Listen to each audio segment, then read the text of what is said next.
The Rebellion makes a risky move to steal the plans of the Death Star, setting up the epic saga to follow. That's like deja vu all over again.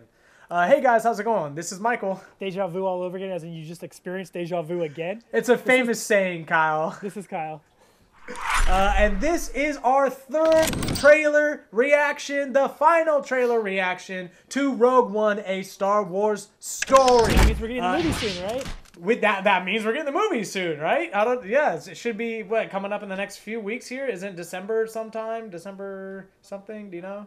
We could look at the end of the trailer and find out for sure. We can look at the end of the trailer. It will be coming out December 16th, 2016. My prediction is that we'll forget to look at the exact date at the end of the trailer. No, that is the exact date. I'm looking at it right now. Okay. Yes, December 16th, 2016. I'm very, very excited for this movie. If you guys haven't checked out our previous two videos about the first two trailers, you can go ahead and do that now. It is Rogue One, a Star Wars story, trailer 1, and then trailer 2, obviously. And now we are on trailer 3, which is the third and final trailer, which I am excited for. And I've had a lot of caffeine and sugar today, so we're going to get rolling with this thing so I can go ahead and see how this movie's going to play You have so much sugar that your video is actually skipping now. Like, it's pausing in certain areas because you're going way too fast for the camera. I've entered supersonic level, and now I am preceding the video that is coming from before me. So, anyway. Like Fry on Futurama? Exactly. So let's go ahead and get this movie rolling and started. That way we can go ahead and check out the last and final Star Wars story final trailer. That's so pretty. What is that? Looks so good. What is that?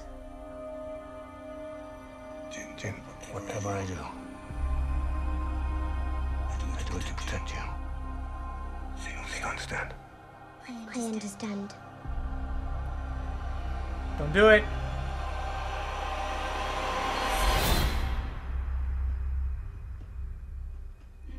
Oh, it was just a dream. Okay, you're fine. We're good. Nothing happened.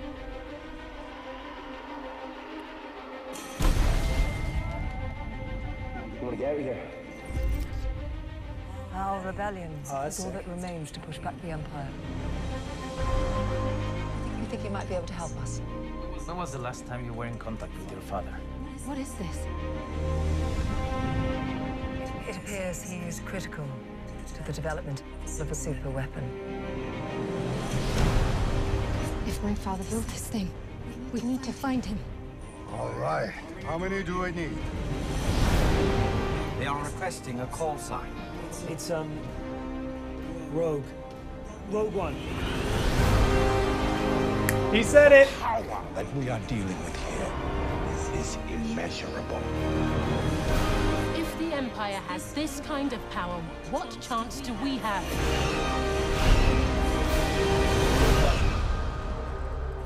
We have hope. Yeah, Forrest Whitaker. Rebellions are built on hope.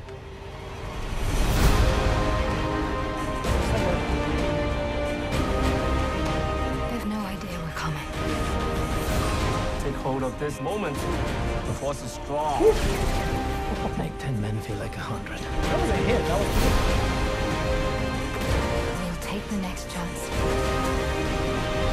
And the next. You're rebels, aren't you? Save the rebellion! Save the dream!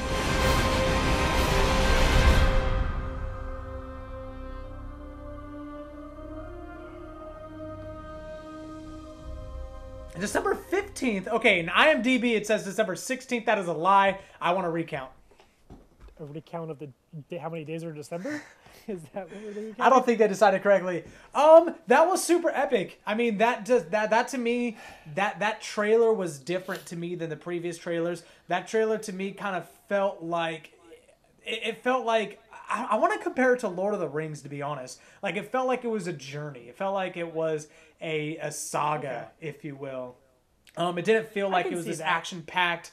Like, this trailer didn't feel like it was this action-packed, shoot-'em-up type of trailers that we've had before this. That one felt more of a journeyman trailer. Yeah, no. Which is really cool. I mean, good storytelling. I know. I actually agree with you. And there was a lot more feeling behind this trailer than I think the other trailers. You know, you're going in there now expecting a pretty well-developed story, I think, for the most part. And I mean, it's, and if, you know, and The Force Awakens was a very good if not, albeit by the numbers type movie, right? A little bit, especially when you compare it to the very first Star Wars, A New Hope. Yeah. It's very similar in story structure with that, and this seems like a, this is what I'm wondering. Do all these people die? Because this is a prequel, and we never see any of them again. Is there going to be like and honestly, I whole, did get that type of feeling from it, right? Like it felt it felt a little dark and maybe a little tragic, and you might get the whole like the last stand type of, you got to get the plans to the people, and they're all just sitting there getting killed while they're forcibly stopping the people so that one person can get the plans out. So you might get like that hero moment where all of them are just gone at the end of this, or one or two of them survive, and we'll see them in the new Star Wars movie, I guess. And that's okay. So, I was gonna say. So here's the big thing I got from this one, and this just raises questions. It doesn't really help me solve anything, so maybe you can enlighten me a little bit. When she's speaking about her father, can we connect anything? Because she said, was she speaking about her father, who I think she said developed the plans for the Death Star, like kind of developed the Death Star. I might have gotten that backwards. But do we know anything about the Star Wars universe to now identify who this girl is within the context of the story? You mean like from the other movies? Was she ever spoken about, or is she in some from sort the of other canon movies, from the books? Hey, if you guys watching this know anything about the books, and you can kind of enlighten us about the books, about maybe there was some type of myth about whoever built the Death Star was this person, and then their traced lineage down to this person. Like, I would imagine that she didn't say that just for kicks and giggles. I imagine she said that for a reason. As far as I know. And I'm pretty, not that I'm a huge, like a crazy Star Wars fan who read the books and like watched the Clone Wars or whatever when it was on TV or anything. But as far as I know and I've seen, she's a brand new character. The father's a brand new character. All this stuff it's all brand new, which ties into what the question I was going to ask you before, which is, how do you think this ties in to Episode 8? Right? We just got The Force Awakens, Episode 7. We're going to get the sequel from that, Episode 8. They're not just telling us like Disney did not just buy this to just tell us a bunch of individual Star Wars stories, and there's going to be some sort of connection between this and Episode 8. In fact, you remember. No, okay, so but and remember Disney's in charge of the Marvel Cinematic Universe too, right? So Disney has experience now in creating cinematic worlds, right? Yeah. So it's going to be tough. It's going to be difficult. I mean, those connections that you're possibly suggesting, I think, aren't going to be made to the everyman. If they do this, if they do connect it to the other franchise in a way that is more than just, hey, this explains why we lost, or why we had the plans of the Death Star in the first place. If they're doing something other than that, if they're going to try to connect it in some way that is, oh, this person is this person's uncle, whose best friend is this person, whose granddaughter is this person, then I think that's going to be very subtle and not necessarily explained that well. So I think people that read the books, big Star Wars fanatics, might be able to catch stuff like that. But I don't think it's definitely not for mainstream media or mainstream fans in any case. I absolutely think that there's going to be connective tissue between this, and in fact, it might even go as far as the end of this movie is leaving little girl Rey on the planet, and her parents leave the planet, and now we have Rey's origin story. And there you go. And then that would be a really cool, okay, that's actually really good. I hadn't considered anything or thought of anything like that. That would be really cool if that actually connects in that way. See, no, but I think so, because we have to think about it like this. Who are the only people with British accents in the Star Wars film? It's Obi-Wan Kenobi, it's Rey, and now it's this main character girl, Jyn Erso. I'm not saying they're the Wait, only so ones. I don't get it. Are you suggesting that a British accent is hereditary? What? So I think that in a storytelling way that they're trying to connect those things, because let's not forget John Boyega, who played the other guy in the new movie, the black guy. I forget his name in the movie. I can't remember. I forget what his name is. I can't believe I forgot what his. What was it? Finn. Finn. He plays Finn. Oh yeah.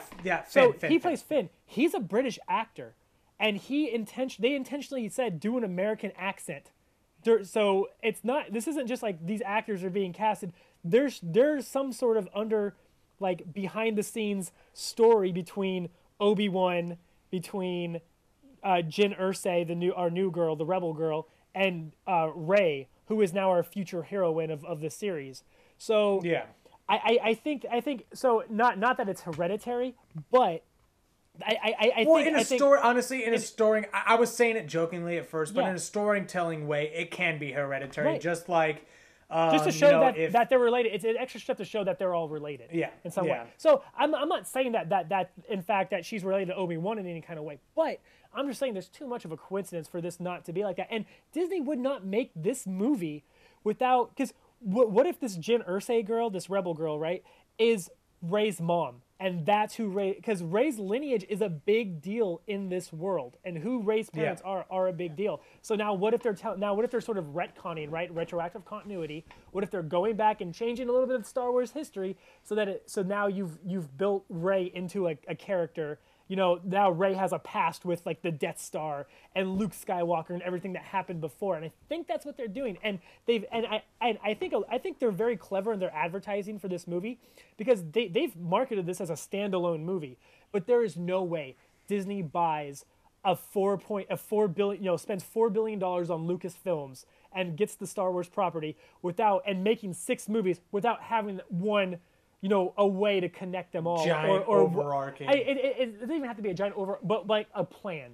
It doesn't have to be a giant overarching storyline, but there's a plan for all these movies. And it's not just, hey, let's make the Han Solo movie. Hey, let's make this Rogue One movie that tells, what's the point of telling me the Star Wars 3.5? Hey. I know how it ends, unless they're trying to tell us about Rey and about what she is and what's going on.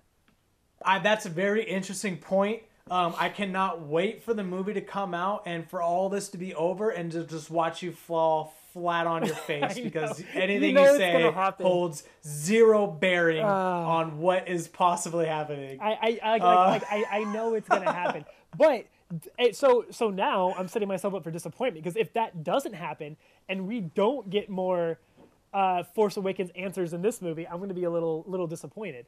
Right? And Spider-Man will be really cool when he's Venom. Okay, but let's. That was what, Fox? Was that Fox? No, Sony. That was Sony who did Spider-Man. Let Marvel do Spider-Man. Don't let Sony do any more. Like Fox and Sony, just give your Marvel properties back to Marvel and Disney. Let them do everything from now on. Because just everyone who has a decent story plot or storyline, just give it to Disney. Disney will take care of it. They'll run with it. They'll pay you handsomely for it too. It's like Fox has X-Men and Fantastic Four, and all the Fantastic Four movies have sucked. You're telling me that Marvel and Disney couldn't have done the Fantastic Four movies better, or even done integrated them inside of the Avengers universe? Oh man, yeah, right. The MCU. That's what I'm saying. But so anyway, I do feel like there will be connective tissue between Rogue One and this movie, but they're doing a good job of trying to make it look like a standalone movie. But I bet you, God, I'm going to call it right now, we're going to find out Rey's origins in this movie, and she's going to be left on a planet at the very end of this movie, and we'll see how she comes about and what the deal is with that. Now, that might not happen, but there's going to be references to this movie in Star Wars 2 or whatever. There's a thought through all this. In J.J. Abrams, I trust. There's a thought through all this, Whoa there. All right, anyway, so this was a pretty good movie. This is a pretty good trailer. Can't wait for it to come out. It's coming out on December 15th.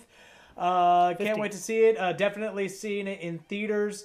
I'm really excited for that. We're probably going to go see it in IMAX. Like we do every year for all these really big December and November releases. Right. Thank you guys so much for listening, for joining us here. Please click down below, subscribe, actively comment. Guys, please try to comment on our videos. We want to know what you guys think. That way we can kind of tailor it a little bit. And we want to know what other kind of videos you guys have so we can kind of go ahead and do trailer reactions to those videos. So definitely comment, subscribe down below. I just have to apologize. There's a little bit of breaking up in Michael's video feed, and I'm recording it directly off this FaceTime call. So if you see him pause and stop for a little bit, that's the reason why. But he's recording his own audio, so his audio should be going all the way through. Yep. But perfect. So it's not just me going like this. The whole time. Yeah, and then like me not hearing you, because there's a few times I didn't get everything you were saying. So That's just, Yeah, just perfect. technical difficulties that will be worked out soon enough as soon as we get a new router. Exactly. All right, well, thanks, guys, so much for watching. And as always, this is Michael. This is Kyle. And this has been a critique on the universe of trailers. Later, guys.